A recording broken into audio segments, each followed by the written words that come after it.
Muy buenas tardes, agradezco la invitación y la consideración del doctor Luis de Chávez para estar este día con ustedes y poder charlar un poco sobre el ejercicio de la autonomía en el análisis de dilemas bioéticos en la atención médica. Iniciaré con una reflexión del doctor Pedro Leín Entralgo, que me parece ad hoc al tema que vamos a tratar el día de hoy, y dice: el cerebro humano es algo más que mero instrumento anatomofisiológico de una entidad suprasomática, y aunque la actual ciencia neurológica no sea capaz de decir hasta dónde llegará ese ser algo más, necesariamente obliga a tener muy en cuenta lo que respecto de la conducta humana ella nos dice. Rápidamente revisaremos un poco lo que es la bioética. A mi juicio, la bioética es una disciplina de carácter multidisciplinario, interdisciplinario y transdisciplinario que tiene como objetivo fundamental el estudio y el análisis del impacto tanto positivo como negativo que va a tener la biotecnología sobre la conducta humana, el medio ambiente y la estructura social. Potter entendía a la bioética como una nueva cultura, como el encuentro necesario entre los hechos y tal como hoy los plantean las ciencias, y en especial las ciencias de la vida y los valores éticos, como un nuevo paradigma intelectual y cultural que consiste en la confrontación entre los hechos y los valores. Un dilema ético, porque la bioética es dilemática, podemos decir que es un dilema es aquel cuya solución, acertada o no, siempre requiere de una decisión valorativa o normativa.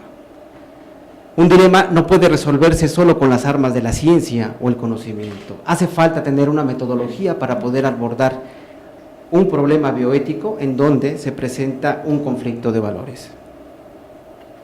La bioética, como toda ética, es el intento de analizar racionalmente los deberes que como individuos y como miembros de una comunidad humana tenemos para con nosotros mismos y para con todos los demás, en lo relativo a la vida biológica, salud y enfermedad, al igual que la gestión del propio cuerpo, la investigación, entre otras líneas de investigación que tiene la bioética. De lo que se trata es de ligar los valores y los hechos, como lo he comentado, para poder analizar un problema bioético. La bioética tiene sus inicios en la década de los 70 del siglo pasado, en donde aparecen 4 de los principios ya muy conocidos por todos nosotros de la bioética principalista: la autonomía, la beneficencia, la justicia y la no maleficencia. Y que bueno, todos estos en la bioética actual podemos decir que son valores, al igual que son los derechos humanos, la dignidad y la calidad de vida. El día de hoy enfocaremos nuestra charla al ejercicio de la autonomía, uno de los principales principios de la bioética, que son descritos por primera vez en el libro de Buchan y Childress en 1977.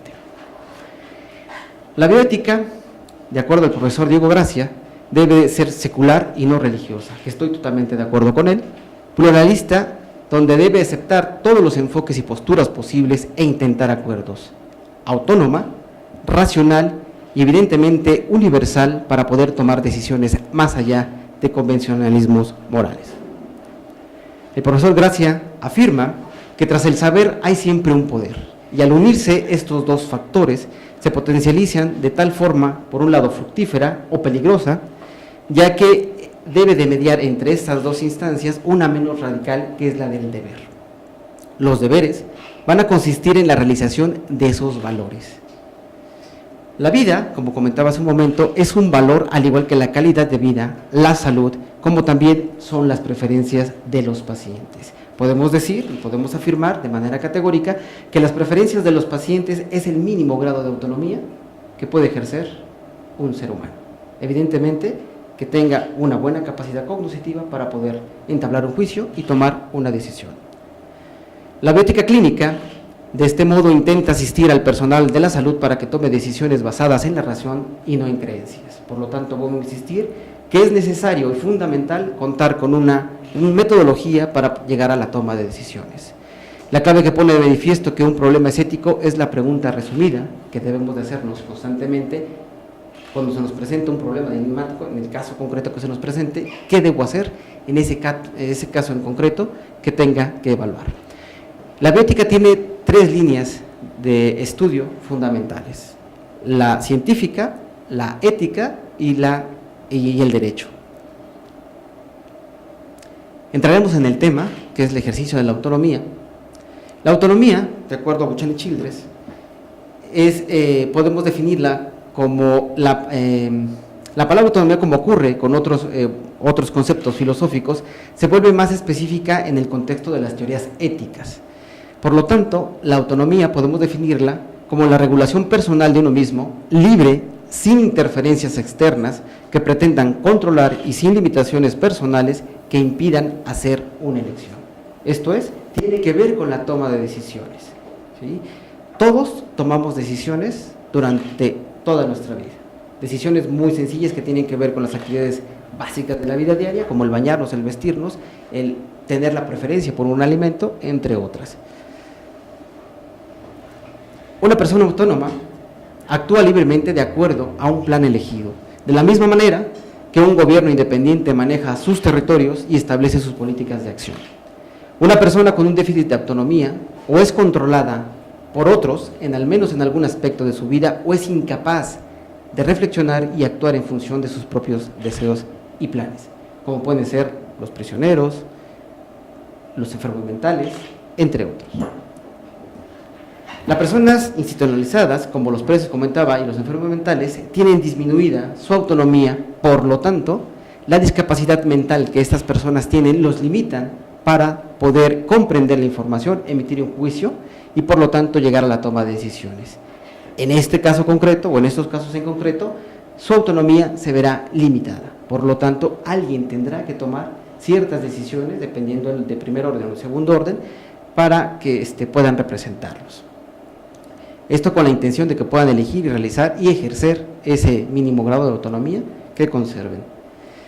Immanuel Kant considera que el respeto de la autonomía deriva del reconocimiento de que toda persona tiene un valor incondicional. Y esto es muy importante y fundamental comprenderlo de esta manera. Y la capacidad de determinar su propio destino. No respetar la autonomía de un individuo significa tratarlo como un simple medio. Esta es la máxima kantiana, es un imperativo categórico. Por lo tanto, el respeto a la autonomía solo tiene valor prima facie y puede ser supeditado por otras consideraciones morales. En la bioética actual, se afirma que la autonomía es el único valor, ni el respeto a la autonomía es el único imperativo moral, ¿sí? Ya que existen otros valores, otros principios bioéticos, que dependiendo del caso concreto del enfermo mental, a lo largo de la evolución de la enfermedad, esa capacidad de autogobierno será perdida y por lo tanto tendrá mayor peso el principio de beneficencia, como lo veremos un poco más adelante. El profesional de la salud, al respetar la autonomía, tiene la obligación de tratar a los demás como fines, y esto es, como le comentaba, muy importante y fundamental. Esto implica ayudarles a conseguir sus fines y defender su capacidad como agentes y no simplemente utilizarlos como medios para nuestros fines. Esto aplica muy bien para la clínica, pero también para la investigación. En el caso concreto de la investigación sabemos que existen grupos vulnerables en donde su capacidad no es la suficiente para poder tomar decisiones e inclusive para poder firmar un consentimiento informado y puedan ser sujetos de investigación. En ese caso concreto se requiere que un familiar o un tutor pueda consentir para que pueda ser sujeto de investigación. La medicina se utiliza la autoridad del médico para favorecer o perpetuar la dependencia de los pacientes, en lugar de promover la autonomía. Este modelo de toma de decisiones tiene más de 30 siglos, como veremos un poco más adelante. A mi juicio, este modelo sirve en algunas situaciones de gran incertidumbre, en algunos casos muy concretos, pero en general este modelo está en desuso.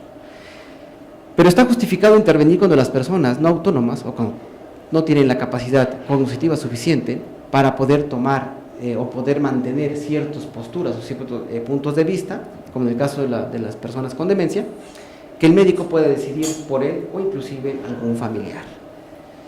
El consentimiento informado es un proceso temporal que hay que evitar la idea de que es el documento firmado del consentimiento lo que constituye la base del mismo consentimiento informado. El hecho de tener un documento firmado no significa que ese paciente se va a prestar o es sujeto de investigación a lo que queramos a lo largo del tiempo. Si el sujeto de investigación o el familiar decide retirarse, se tiene que retirar sin ningún problema, sin ninguna represalia para el paciente. Y esto aplica para la clínica, pero también para la investigación. El debate se centra en lo que es la competencia, que es un concepto clínico que veremos un poquito más adelante, jurídico, que se confunde con el concepto de capacidad, que ese es un concepto clínico. El paradigma básico del principio de autonomía en la atención médica, la investigación, la política y otros contextos va a ser el consentimiento informado, ¿sí? Un consentimiento informado que tiene que estar adecuado al contexto, ¿sí? Para lo que hacemos. Por ejemplo, uno es el consentimiento informado que utilizamos en la clínica y otro es el consentimiento informado que vamos a utilizar en la investigación. Y que en el caso de la investigación, ese consentimiento informado tiene que estar adecuado al protocolo de investigación, ¿sí? Y tiene que estar adecuado al contexto sociocultural de los sujetos de investigación o a la población que vaya a ser estudiada. Este ha tenido gran importancia en la actualidad, ya que un consentimiento informado válido va a legitimar todos los tipos de autoridad con ciertas limitaciones y conductas que de otra forma no podrían darse. Una persona es competente para tomar decisiones, dependiendo de primero o de segundo grado. De primer grado son decisiones que tienen que ver más con la competencia jurídica, y las de segundo grado tienen que ver más con el autocuidado personal, ¿sí? De las personas, con las actividades básicas de la vida diaria. Si es capaz de comprender, tiene una muy buena capacidad cognitiva, va a poder emitir un juicio y por lo tanto llegar a tomar decisiones. Y estas decisiones tienen que depender con esa capacidad cognitiva. Clínicamente, sabemos que esas capacidades se van perdiendo de manera gradual y progresiva, inclusive en los enfermos mentales, en el caso concreto de las demencias. Pero jurídicamente, el hecho de tener un diagnóstico con una enfermedad mental a rajatabla, ese ser humano no es competente, ¿sí? El momento que tiene un diagnóstico de una enfermedad mental. Esto ya debe de modificarse, ya que esas capacidades se van perdiendo de manera gradual y progresiva. Tanto en el derecho como en medicina, los criterios de competencia suelen centrarse en las capacidades mentales y en actitudes íntimamente relacionadas con la autonomía, pero existen personas que, sin ser competentes, están significativamente discapacitados para entender y reflexionar y llegar a ciertas conclusiones. En el caso de los refugiados, por ejemplo, aunque sí son competentes, no se les respeta su capacidad de autonomía y por lo tanto no la ejercen. Eso es interesante. El profesional de la salud, al respetar la autonomía del paciente, tiene la obligación de tratar a los demás como fines. Hemos visto que esto es una parte muy importante y fundamental desde el punto de vista de la autonomía. Esto implica ayudarles a conseguir sus fines y defender su capacidad como agentes y no simplemente utilizarlos como medios para nuestros fines. Esto tenemos poco a poco que irlo cambiando, ¿sí? Para que los sujetos de investigación sean respetados como seres humanos y por lo tanto se les respeten sus derechos humanos. Dice Paulo Freire que el respeto a la autonomía y la dignidad de cada uno es un imperativo ético y no un favor que podemos o no concedernos a nosotros mismos. Este filósofo brasileño tiene toda la razón, ¿sí? El respeto a la autonomía de los pacientes exige que se cumplan por lo menos 3 condiciones fundamentales. Primero, actuar voluntariamente, es decir, libre de coacciones externas. Esto se da mucho en la práctica clínica, pero se presenta con mayor frecuencia en el ámbito de la investigación, donde son los pacientes coaccionados cuando se van a convertir en sujetos de investigación. Tener información suficiente sobre la decisión que va a tomar, es decir, sobre el objetivo de la decisión, sus riesgos, sus beneficios y alternativas posibles. Estos puntos tienen que aparecer de manera clara y contundente, plasmadas dentro del documento de consentimiento informado. Tener capacidad, esto es poseer una serie de aptitudes tanto psicológicas, cognitivas y afectivas que le puedan permitir a ese ser humano poder evaluar esa información para poder valorarla y gestionar de manera adecuada, de manera informada, ¿sí? Si decide aceptar o no formar parte de un protocolo de investigación.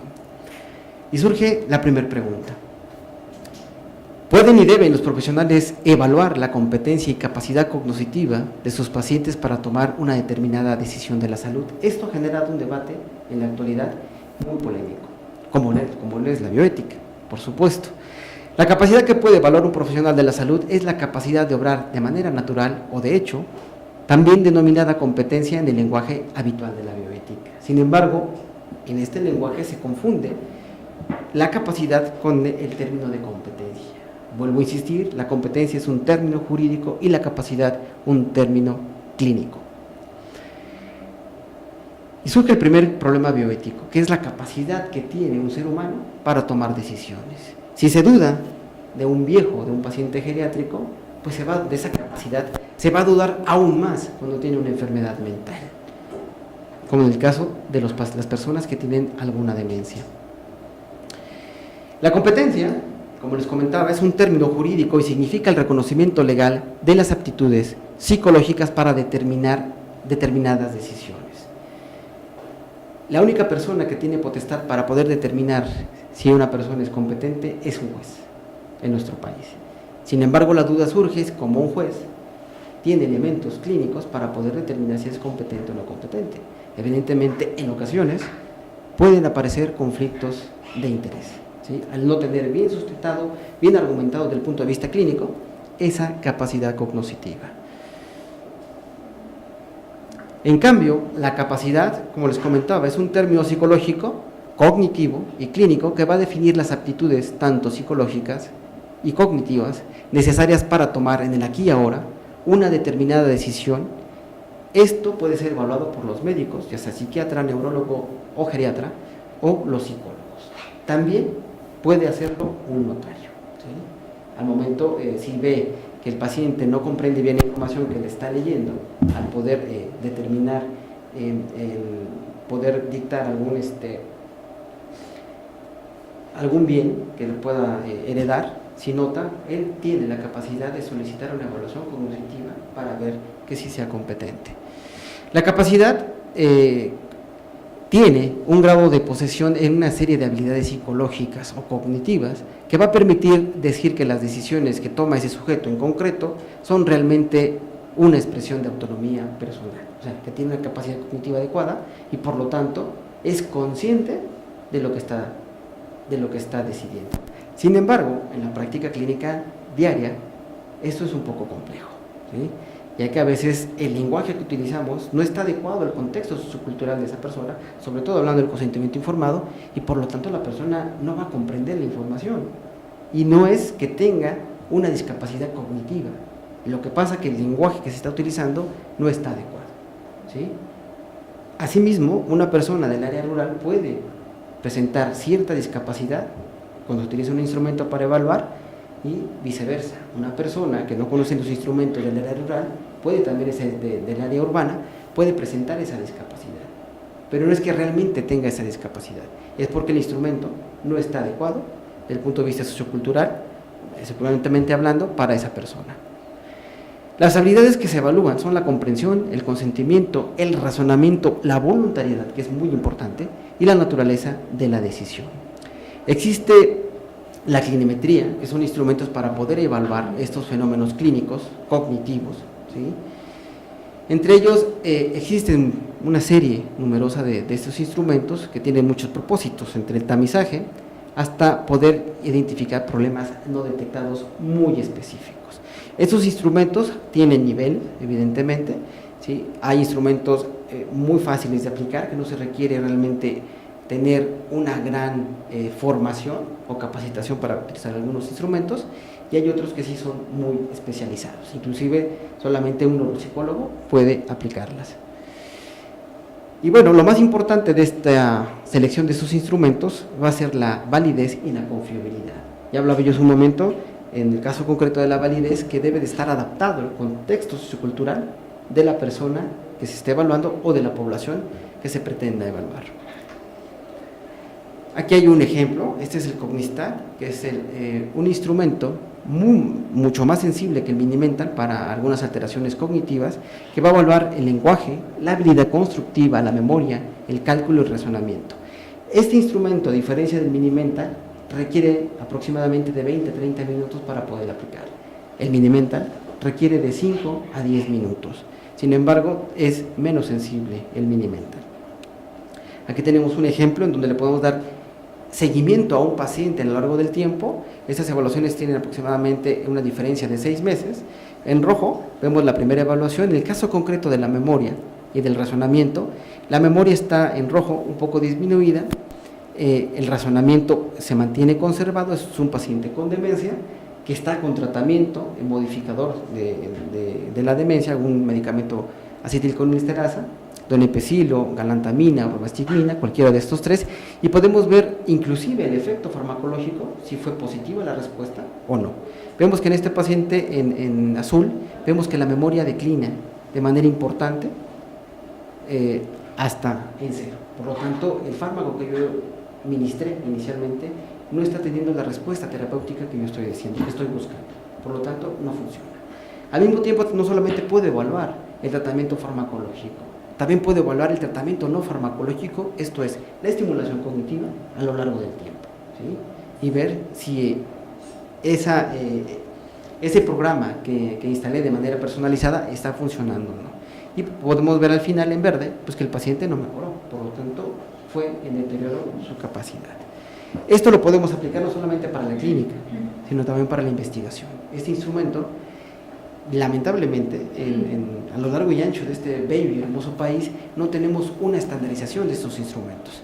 Cada área, inclusive aquí en la Ciudad de México, cada instituto que evalúa personas con demencia, utiliza cualquier instrumento. Y esto es un verdadero problema. Existen 4 criterios de capacidad, de acuerdo a Appelbaum y Loren Roth, que siguen teniendo vigencia, que salieron en 1982. Estos 4 criterios hablan sobre la capacidad que tiene el sujeto para expresar una decisión. El sujeto comprende realmente los problemas más relevantes del estudio que se le está invitando, desde los problemas más sencillos, como por ejemplo la extracción de sangre, que va a haber un pinchazo con una aguja, va a haber un poco de dolor, enrojecimiento del área, hasta que puede haber un poco de sangrado o alguna otra molestia, que eso es algo muy sencillo.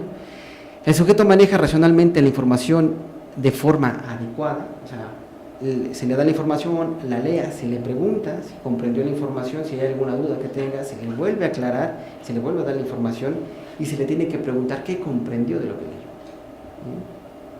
Y por último, el sujeto aprecia correctamente la situación en la que se encuentra, ¿sí? Realmente está consciente que puede entrar a un tratamiento que esté en fase de investigación, en fase 4, y que tal vez la respuesta que él espera, que sea favorable para curar su problemática o su enfermedad, no sea a lo mejor la adecuada, ¿sí? Porque está en fase de investigación y eso tiene que comprenderlo muy bien el sujeto de investigación. Por lo cual, en todo esto de la capacidad y la competencia, se justifica el consentimiento informado otorgado por los pacientes o por los familiares en caso de disminución de capacidad cognitiva, o sea, de una enfermedad mental, con la intención de someterse a procedimientos médicos, procedimientos invasivos o que se invite a un protocolo de investigación. Esto lo tiene que evaluar un comité de ética de investigación. Al momento de estar revisando el protocolo debe de ver la muestra o la población en la que va a ser evaluada. Si tiene alguna enfermedad mental, un requisito fundamental e indispensable es que tengan una buena capacidad y que no tengan una discapacidad cognitiva, porque eso los vuelve vulnerables, ¿sí? Porque no comprenden de manera adecuada la información y se requiere que consienta un familiar o un tutor que represente a ese sujeto de investigación. En todo esto, el médico toma la decisión por parte del paciente. Esto ha sido a lo largo de 30 siglos, ¿sí? Este modelo. De acuerdo a su criterio y justificaciones médicas, sabemos que los médicos no actúan de mala fe, actúan de acuerdo al conocimiento que tienen, evidentemente, del principio hipocrático, primum nocere, primero no hacer daño, ¿sí? Ningún médico está formado para causar daño. Lo primero es tratar de evitar el daño, ¿sí? Sin embargo, a veces los médicos que no tienen tanta formación en bioética, que no cuentan con una metodología, piensan, acudiendo al olfato clínico, que es la mejor decisión para el paciente. Y es una visión un poco a veces sesgada. Se requiere de una visión un poco más amplia, ponerla mucho más amplia para poder ver otras opciones para el paciente y poder identificar y elegir la opción más óptima para ese caso concreto que están evaluando. Sin embargo, en algunas ocasiones el paciente va a tomar decisiones, sobre todo en situaciones críticas, ya sea en las áreas de urgencia o de terapia intensiva, donde el médico tiene que decidir en ese momento para poder salvaguardar un valor muy importante como es la vida.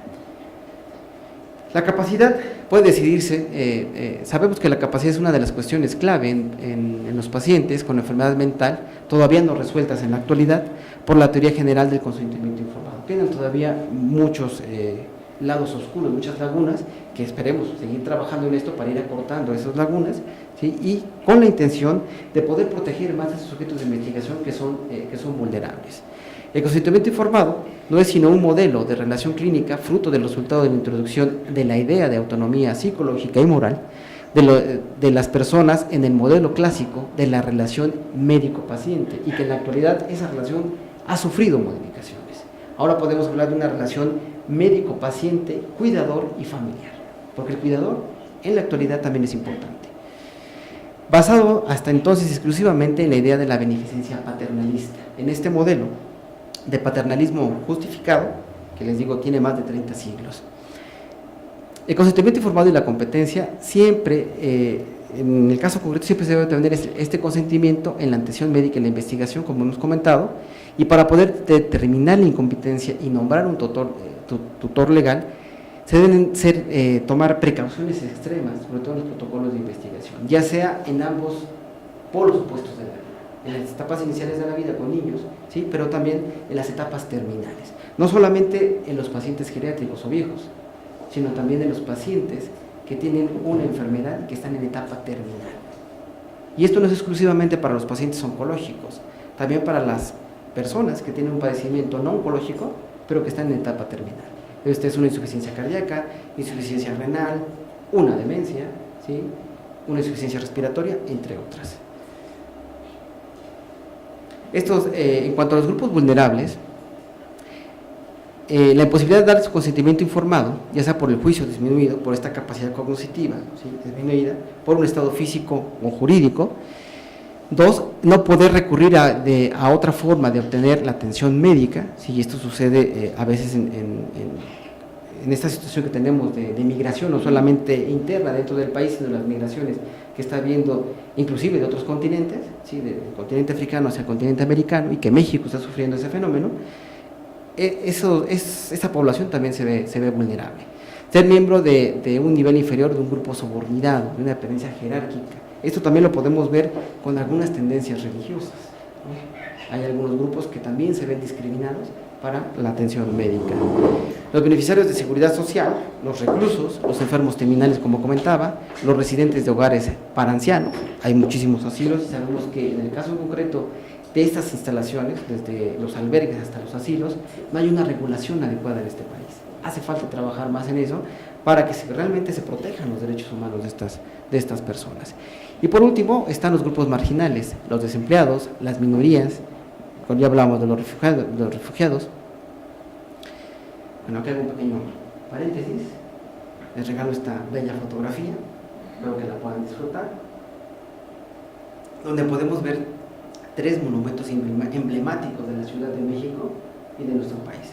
Tenemos al fondo la Torre Latinoamericana, un poco más adelante está el Palacio de Bellas Artes, y al fondo del lado izquierdo está el Palacio de Correos. La fotografía la he nombrado La verdad está allá afuera. Porque, bueno, también en mis ratos de ocio hago fotografía. Y esto viene a colación porque pensamos que a veces solamente en la teoría podemos encontrar algunas respuestas. De decirles que no todas las respuestas están en la teoría. Habrá que ver qué hay más allá afuera. Pero tampoco a veces hay que encontrar y buscar el hilo negro. Habrá que regresar a los autores clásicos, donde podemos encontrar muchas respuestas.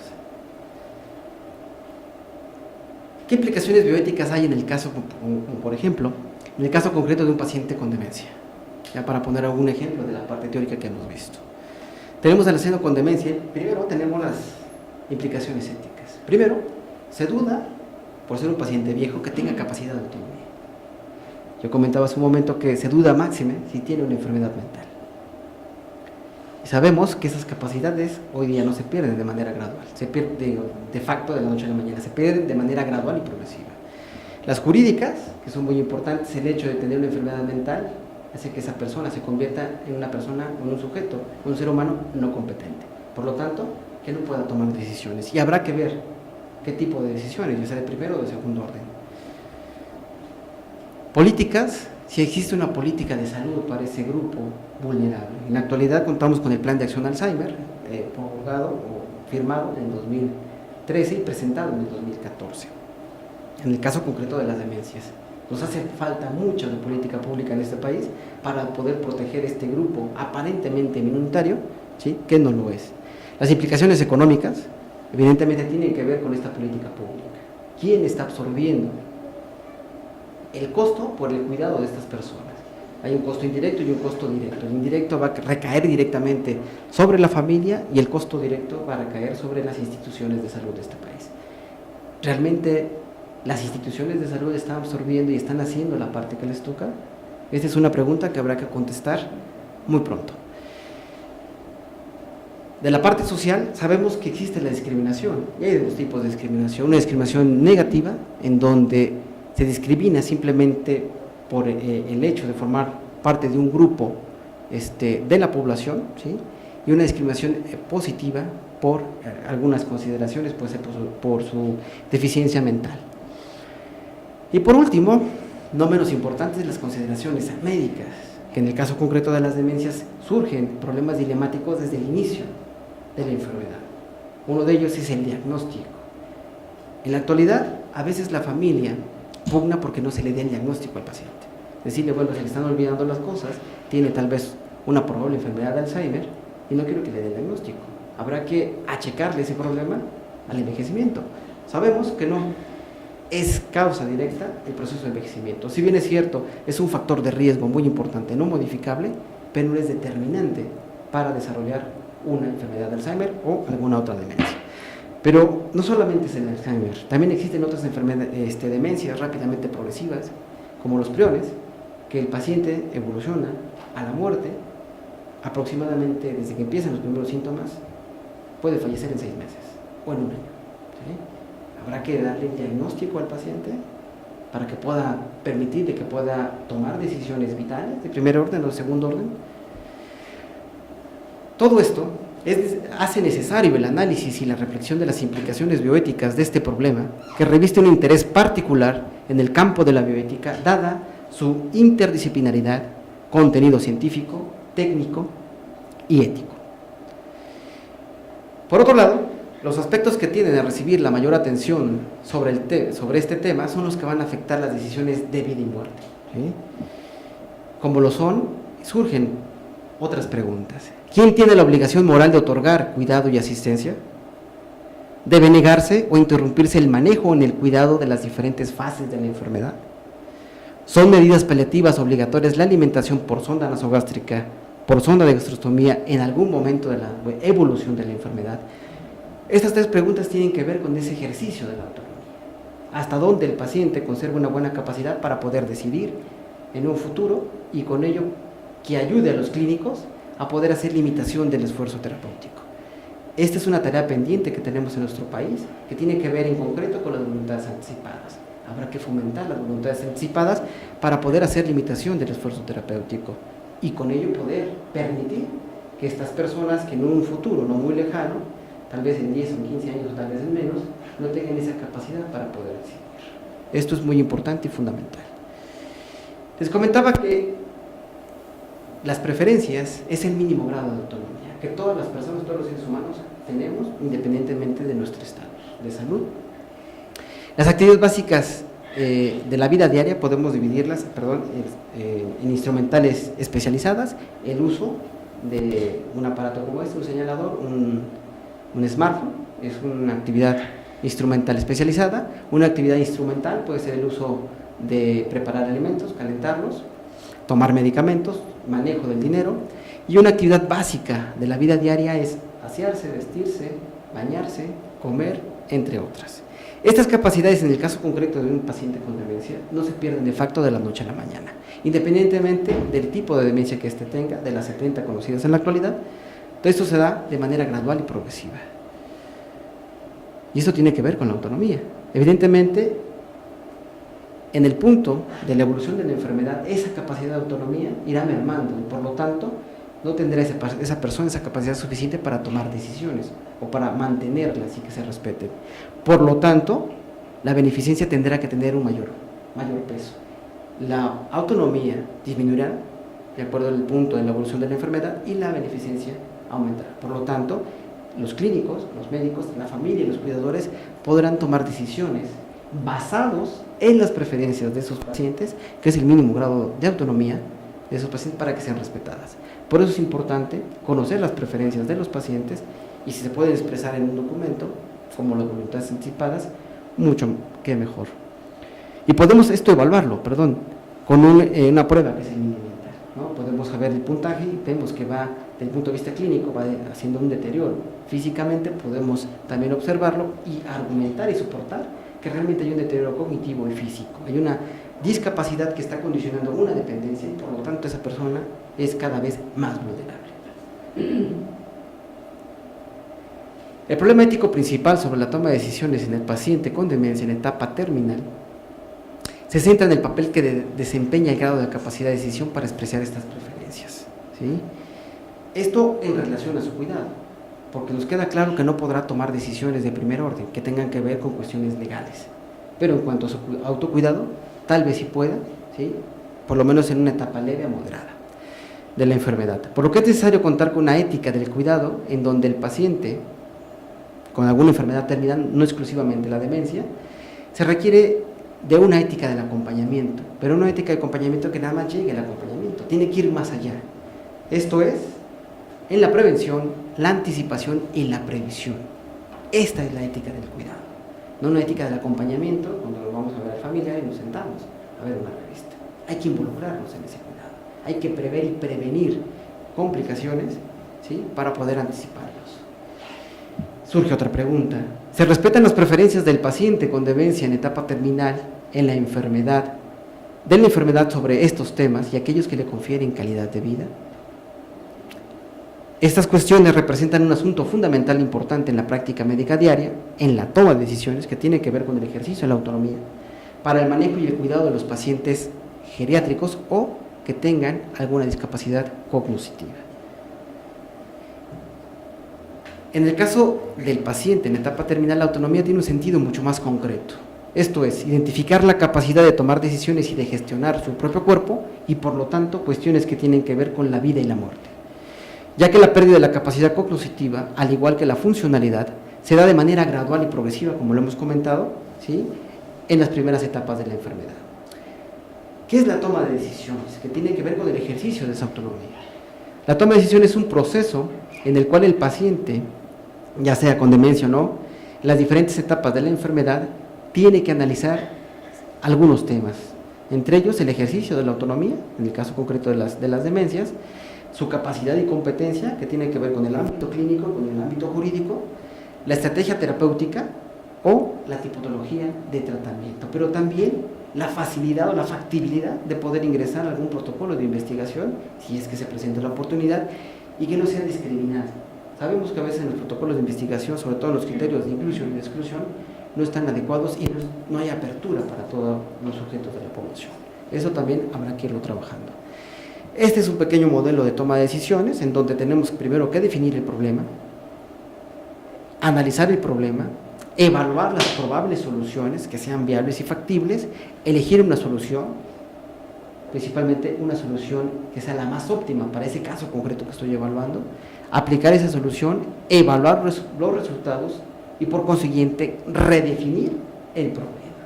Y para ello se requiere de una metodología. Existen en bioética muchas metodologías, a mi juicio, la que yo utilizo, soy alumno del profesor Diego Gracia, utilizo la deliberación moral. Hay que deliberar en bioética, ¿sí? De eso se trata. Este es el modelo conocido, que tiene más de 30 siglos, el modelo del paternalismo tradicional, en donde el médico dirige a las diferentes disciplinas del área de la salud, inclusive a otros profesionales que no tienen que ver tanto con la formación de la salud, pero que están implicados en el cuidado y en la atención de los pacientes, ¿sí? En donde el médico dirige inclusive al paciente. Culturalmente estamos acostumbrados a que el paciente y la familia deposita toda la responsabilidad en el médico, que el médico decida qué es lo mejor para mí. A mi juicio, hoy día ese modelo ha dejado de tener vigencia, ¿sí? Y se requiere de un modelo nuevo en donde podamos involucrar al paciente, a la familia y a los cuidadores, poderlos empoderar para que puedan ejercer su autonomía. Esto es una parte muy importante y fundamental que debemos ir enseñando, este modelo de un paternalismo justificado desde la academia, en los chicos que están en formación de pregrado, para que se acostumbren a poder entablar un diálogo con las diferentes disciplinas, tanto de la salud como de las áreas sociales, pero también con los pacientes, con la familia, con los cuidadores. Bueno, aquí también se han incluido los abogados, ahí no se ve, pero ahí está incluido, para poder entablar un diálogo, ¿sí? Que no sea un monólogo, porque cada uno de estos sujetos o de estos profesionales que tienen que ver con la salud tienen algo que aportar al problema en concreto, y esto va a ser mucho más enriquecedor, ¿sí? Por lo tanto, podemos tener un abanico de posibilidades en un panorama mucho más amplio para poder tomar la decisión más óptima para eso, en el caso concreto que estemos evaluando, y evidentemente basado en las preferencias, respetando ese mínimo grado de autonomía de los pacientes, ¿sí? Que sea informado sobre la enfermedad, ¿sí? Para poder determinar si el paciente tiene la capacidad inclusive de poder rechazar un tratamiento, o decir, no quiero formar parte de este protocolo de investigación más y me quiero retirar, ¿sí? Pero esto hay que enseñarlo. Hay algunos factores que van a intervenir tanto en las etapas tempranas de la enfermedad, en el caso concreto de las demencias, pero también en la etapa avanzada. Entre las etapas tempranas tenemos algunos otros problemas psiquiátricos como la depresión, el delirium, los efectos secundarios a los fármacos, que esto va a hacer que el desempeño cognitivo se vea mermado, ¿sí? Por lo tanto no pueda comprender la información de manera adecuada. En la etapa terminal, bueno, tenemos un programa, que es el programa de cuidados paliativos, que el objetivo fundamental va a ser basado en el consentimiento informado, ¿sí? En estos pacientes se va a mantener inalterado, ¿sí? Si tenemos un documento de voluntades anticipadas o conocemos las preferencias de estos pacientes, sabemos qué le gustaba a ese paciente, o si hemos entablado un diálogo con la familia, podemos ayudar mucho más a ese paciente a que tenga el mejor confort posible y que pueda partir en las mejores condiciones. Porque también habrá que ofrecer no solamente calidad de vida, sino también que pensar en la calidad de la muerte. Otro problema, en el caso concreto de los ancianos con demencia, es el aumento, ya decíamos, gradual, o la pérdida gradual de esa discapacidad y dependencia, secundario a la pérdida de la capacidad cognitiva, que va a generar discriminación, tanto positiva como negativa, ¿sí? Y surge otra pregunta: ¿cómo respetar el grado de capacidad de decisión que conserva el paciente anciano con demencia ante su limitada capacidad de autonomía? Primero habrá que investigar en qué etapa de la evolución de la enfermedad se encuentra ese paciente, tener una evaluación neuropsicológica adecuada, una evaluación clínica, para poder determinar esa capacidad y por lo tanto poder reconocer si puede tomar decisiones y de qué grado. Existen otros factores asociados al final de la vida en estos pacientes. Está el contexto familiar. Las preferencias de los familiares también generan mucho conflicto, al igual que las preferencias de los cuidadores, las preferencias de los profesionales de la salud, pero también ya hablábamos de la investigación y los tratamientos. Sabemos que los fármacos que se utilizan en el caso de las demencias o en algunos otros padecimientos no están dentro del cuadro básico y por lo tanto a veces genera mucho conflicto, tanto de la parte clínica como de los familiares, el poder acceder a esos tratamientos terapéuticos. Y por un lado, bueno, tenemos el dilema de prolongamos la vida o no, y esto ha generado muchos debates y seguirá generando debates, ¿sí? A lo largo de la historia de la humanidad, ¿sí? En los diferentes padecimientos, ya que un objetivo es ofrecer los mayores cuidados de confort para poder asegurar un mínimo de calidad de vida, y esto es muy importante y fundamental, ¿sí? Esto ya lo hemos hablado un poco, parte de las preferencias por un lado del paciente y las preferencias de los familiares y del personal de la salud. La bioética en la práctica clínica tiene un sentido práctico. ¿Cuál es? La resolución de dilemas, como hemos visto hasta ahora, ya que la bioética es dilemática. La característica principal del dilema en el ámbito de la práctica clínica diaria es el conflicto de valores que se genera por la disyuntiva acerca de lo que es óptimo al momento de la toma de decisiones. Por eso es importante, vuelvo a repetir, tener una metodología para poder identificar el mejor curso, el curso más óptimo de opción, y tener un abanico de posibilidades para poder identificar ese curso. Los problemas éticos siempre van a consistir en el conflicto de valor, y los valores tienen como soporte necesariamente los hechos, y los hechos son los hechos clínicos que podemos observar, ¿sí? El poder ver la capacidad de un paciente, poderlo observar y poderlo documentar, y decir, bueno, esta persona sí puede, se le tiene que respetar su decisión, o no se le respeta su decisión, ya que tiene una alteración cognitiva. De ahí que el procedimiento de análisis haya de partir de un estudio minucioso de los hechos clínicos, ya que cuanto más claros estos estén, mayor será la precisión con la que podrán identificarse los problemas de los conflictos de valor, y por lo tanto poder identificar los problemas bioéticos que susciten el caso concreto que estemos evaluando. A menudo se realizan juicios morales en las evaluaciones médicas para la toma de decisiones, que primeramente son empíricas y concretas, donde la realidad específica es siempre mucho más rica que los esquemas intelectuales de quién decide y por lo tanto lo desborda. Sabemos muy bien que la ciencia es dinámica, y eso es muy importante. Por lo tanto, la ética no puede ir a la par de la ciencia, va atrás, ya que la ética o la bioética tiene que reflexionar y hacer un análisis de esa problemática o de ese procedimiento biotecnológico. Ya hablábamos que debe existir un método bioético, el método de liberación moral, y de acuerdo a la concepción schleriana, los valores son aquellas representaciones del mundo que son importantes para un determinado individuo y que por lo tanto exige respeto. Así, tanto la vida como la salud son valores, como también las preferencias de los pacientes. Por lo tanto, es muy importante identificar los valores éticos en la toma de decisiones en la práctica clínica diaria. Esto es fundamental para poder tomar una buena decisión. Bueno, al lenguaje de los valores, ya hablábamos que también los principios son valores, ¿sí? Al igual que tanto los derechos humanos. Y surge otra pregunta: ¿cuáles son los principios y los valores éticos que afectan la calidad de vida de un paciente con deterioro cognitivo, o con una demencia, ¿sí? O con una enfermedad terminal? Esto habrá que contestarlo en el caso concreto que se nos vaya presentando. En el caso concreto de los pacientes competentes, tienen derecho a tomar una decisión sobre el tratamiento en función de los riesgos y los beneficios. De facto, esto lo damos por hecho. Sin embargo, en la práctica clínica diaria no lo hacemos. No empoderamos al paciente que tiene conservado estas capacidades. Seguimos cayendo en la tradición hipocrática de ese modelo paternalista, en donde el médico debe tomar decisiones. Esto tiene que cambiar. En donde tiene que seguirse conservando ese modelo es en las personas que tienen alguna discapacidad mental. Esto ya. La ética, como les comentaba, es práctica, ¿sí? Y así tiene que ser, ya que la liberación clínica y la ética van a constituir el núcleo de la actividad clínica, ¿sí? Y por último, ya para terminar y concluir, voy a concluir con algunas reflexiones que tienen que ver más con preguntas. ¿Cuál debe ser nuestra postura como profesionales de la salud ante las preferencias de un paciente diagnosticado con demencia? Nos debemos limitar al acompañamiento en nuestro deber de no dañar, curar, aliviar y consolar. Desde sus orígenes, la bioética ha hecho del problema de la calidad de vida el centro de sus reflexiones en aras de una asistencia médica o de una atención médica más humana. Una vida digna y de calidad es, a mi juicio, el objetivo de la ética desde los griegos hasta nuestros días, en el hoy y ahora. La dignidad humana, los derechos humanos y la justicia son los peldaños que ha ido construyendo la humanidad para ascender desde una vida meramente instintiva hasta una que esté regida por la inteligencia y la convivencia pacífica. Es aquí donde radica la importancia de fomentar las voluntades anticipadas en cualquier paciente, ¿sí?, que tenga una enfermedad terminal.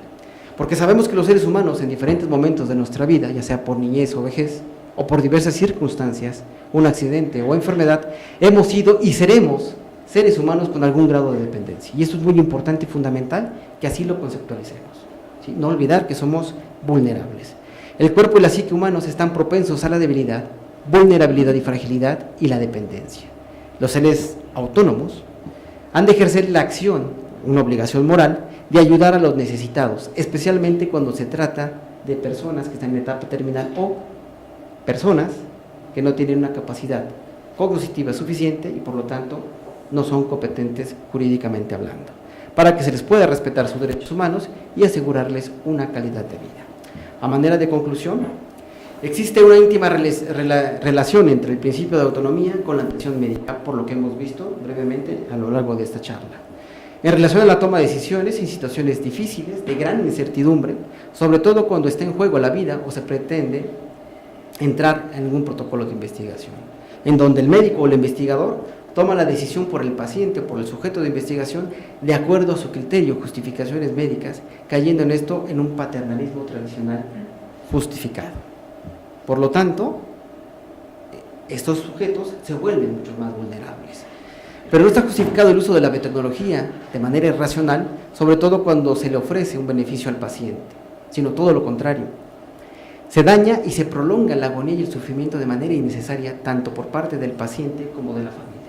El hecho de obligar al clínico a que se utilice todos los avances biotecnológicos para mantener viva a toda costa a una persona me parece moralmente injustificable. Y termino con esta reflexión de uno de mis autores favoritos, Hermann Hesse, que alguna vez dijo: para hacer realidad lo posible, es necesario de vez en cuando lo imposible. Si tienen preguntas, dudas, estoy a sus órdenes.